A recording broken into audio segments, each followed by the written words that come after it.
એક મહિના અગાઉ થયેલ ઝઘડાની અદાવત રાખીને મિત્રના ઘરે જઈને મોપેડ અને બાઇક સળગાવી દેવાના ગુનામાં પોલીસે એક આરોપીને ઝડપી પાડ્યો છે. વારસિયા તેવારીની ચાલીની બાજુમાં સંતકબર કોલોનીમાં રહેતા નરેશ વાઘવાણી માંડવી ગેટની બાજુમાં દુકાન ચલાવે છે.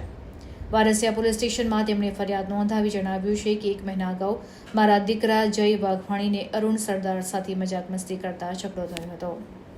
તે સમયે અરુણ સરદારે એવી ધમકી આપી હતી કે તું જોઈ લેજે, તારા ઘરે આવીને તારી બાઇક અને મોપેડ સળગાવી દઈશ. પરંતુ તે સમયે અમે કોઈ ફરિયાદ કરી ન હતી.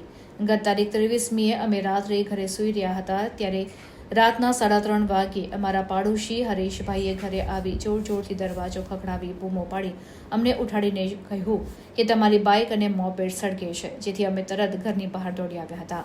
કમ્પાઉન્ડમાં પાર્ક કરેલા બાઇક અને મોપેડ સળગતા હતા.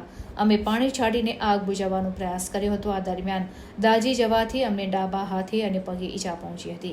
મારા દીકરાએ ફાયર બ્રિગેડને કોલ કર્યો હતો. ફાયર બ્રિગેડની ટીમે આવીને આગ બુઝાવી હતી.